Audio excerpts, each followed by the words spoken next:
The dining table was set for 8. Mom had made her famous roast chicken, the one she only prepared for special occasions. My brother Ethan sat at Dad's right hand, chest puffed out like he'd just won the lottery. His wife Jennifer kept glancing at me with barely concealed satisfaction. I should have known something was coming. "Thank you all for being here," Dad said, standing with his wine glass. "We have an important announcement. As you know, your mother and I are getting older.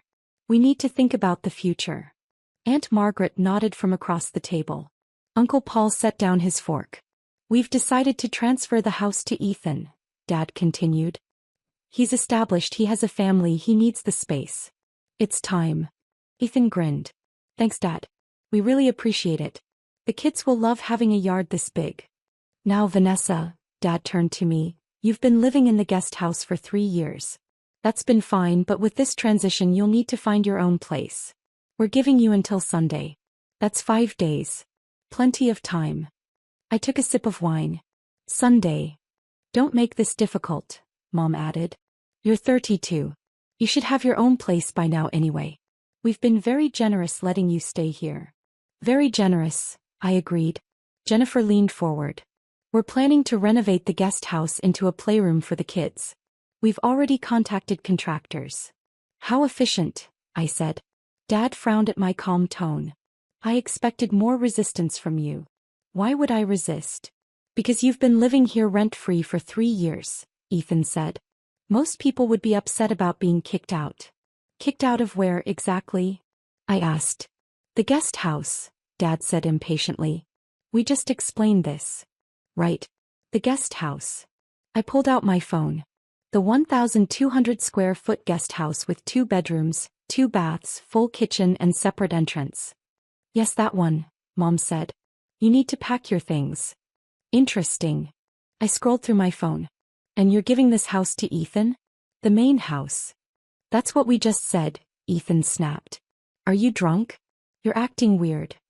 I set down my wine glass. "I'm acting appropriately for someone who just heard her family try to give away property they don't own." The table went quiet. "What are you talking about?" Dad's voice had an edge now. "I'm talking about ownership. Legal ownership." I pulled up a document on my phone. "This house, the main house where we're sitting right now, who do you think owns it?" "We do," Mom said. "Your father and I bought it 30 years ago." "You bought it 30 years ago, yes. You took out a mortgage for $180,000. I scrolled down. "You made payments for 23 years. Then 7 years ago you fell behind. Way behind. You owed $67,000 in back payments plus penalties. The bank started foreclosure proceedings." Dad's face reddened. "We handled that." "You handled it by asking me for help. I was 25, working in pharmaceutical sales. I just had my best year. Made $340,000 in commissions. You said you needed a loan to save the house. And you gave it to us," Mom said defensively. "We're grateful." "I didn't give you a loan," I interrupted. "I bought the house. I paid off the mortgage, $67,000 to the bank, and purchased the property from you for $120,000. Total investment, $187,000. We signed papers. We went to a title company. I have the deed." Ethan laughed. "That's bullshit. You don't own this house." I pulled up the county assessor's website, typed in the address and held up my phone.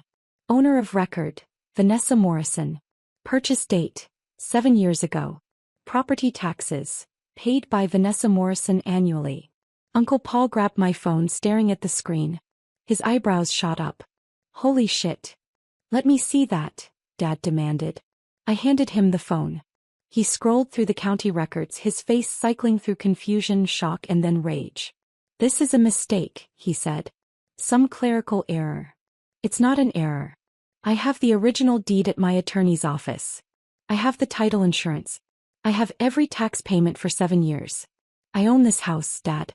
"Not you." "But we've been living here," Mom whispered. "For 7 years.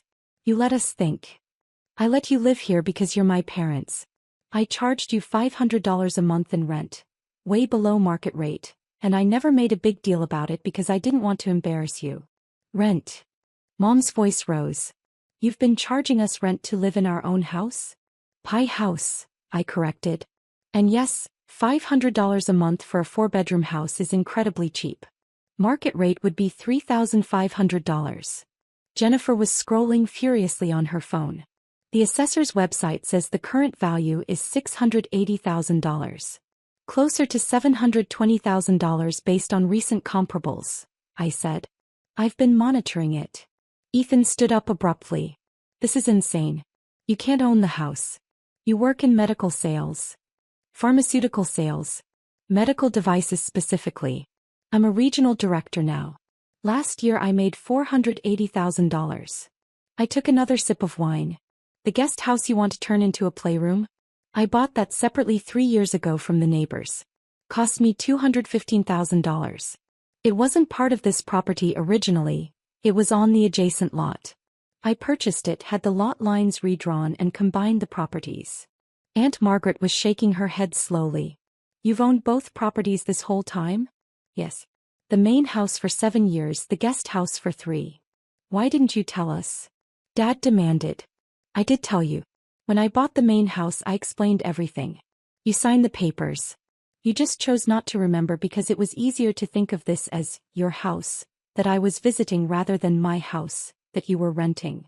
We would never have agreed to that, Mom said. You were about to be foreclosed on. You had no choice. I pulled out a folder from my bag. I'd brought it anticipating this conversation eventually. Here's the original purchase agreement with both your signatures. Here's the deed transfer. Here's the closing statement. I spread the papers across the dinner table on top of Mom's good tablecloth. Dad picked up the purchase agreement, reading it slowly. His hands were shaking. So you're saying, Ethan said carefully, that you own this entire property. Both houses. That's exactly what I'm saying. And you've been letting us think it was still Dad's house? I've been letting you believe whatever you wanted to believe. I've been living in my guest house on my property while collecting below market rent from my parents in my main house. That seemed like a reasonable arrangement. Then why are we having this dinner? Jennifer asked. Why did they think they could give the house to Ethan? Because they forgot. Or they convinced themselves it wasn't real. Or they decided that family property should go to the son, not the daughter. I looked at Dad. Which is it? Dad set down the purchase agreement. We didn't forget. We just thought, after all this time, you'd understand that family is more important than paperwork. Paperwork like a legal deed? You know what I mean. Ethan has kids. He needs space. You're single, you don't need all this. So you decided to give away my property without asking me? We were going to discuss compensation. Mom started. After you already announced the transfer? After you told me to get out by Sunday? I shook my head. That's not a discussion. That's a fait accompli. My phone buzzed. I glanced at it, a text from my attorney, David, 5 minutes out. Perfect timing. Here's what's actually going to happen, I said. I'm keeping both properties. They're mine, they stay mine. You can continue living in the main house under our current rental agreement. $500 a month. Or you can move out and I'll rent it at market rate to someone else. You'd kick out your own parents? Mom's eyes filled with tears. You just tried to kick me out of my own property and give it to Ethan. So yes, if necessary, I would. This is unbelievable, Ethan said. You've been lying to us for years. I haven't lied about anything. You never asked who owned the property. You assumed it was Dad's because that fit your worldview better. The doorbell rang. Everyone froze. That'll be David, I said, standing. My real estate attorney. I asked him to stop by with some documents. I walked to the front door and opened it. David stood there in slacks and a polo shirt, holding his leather briefcase. He'd come straight from the golf course. Vanessa, good to see you. He followed me into the dining room. Sorry to interrupt dinner. Perfect timing, actually. David, this is my family. Everyone, this is David Chin, my attorney. David set his briefcase on the sideboard and pulled out a folder. I brought the documents you requested. Updated property deeds for both parcels, showing clear title in your name. Tax payment records. Rental agreements. He glanced at Dad. Also the original purchase agreement from 7 years ago, certified copies. Why do we need certified copies? Dad asked weakly. Because Vanessa mentioned there might be some confusion about ownership. These remove any ambiguity. David pulled out another document. I also brought an updated rental agreement for your review. The current $500 monthly rate is significantly below market value. If you'd like to continue the arrangement, we can extend the lease for another year at the same rate. Otherwise, we'll need to discuss either a market rate increase or transition. Transition, Ethan said. You mean kicking them out? I mean standard rental practices, David said calmly. Vanessa has been extraordinarily generous with the below-market rate. But if the property is going to be treated as an investment, which it legally is, then market rates apply. Mom was crying openly now. Aunt Margaret handed her a tissue. I don't understand, Mom said. Why are you doing this? I'm not doing anything, I said. I'm protecting what's mine. You're the ones who decided to give away my property. You're the ones who told me to get out by Sunday. I'm just clarifying the reality of the situation. Dad stood up, his face hard. If you'd been a better daughter, we wouldn't have needed to take these steps. If I'd been a better daughter? Kept my voice level. I saved your house from foreclosure. I gave you 7 years of below-market rent. I bought and renovated the guest house. I've paid for repairs, property taxes, insurance. What exactly should I have done differently? You should have understood that family takes care of family, Dad said. Not charge rent like some landlord. I am a landlord. I'm your landlord. That's the legal relationship here. Ethan picked up his keys. Come on, Jennifer. We're leaving. Good idea, I said.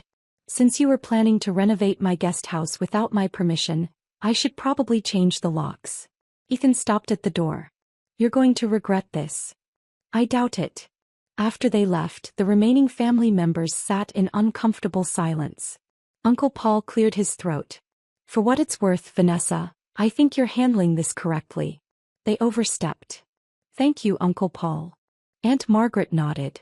I didn't know you'd bought the property. That was smart of you. Dad glared at them both. Whose side are you on?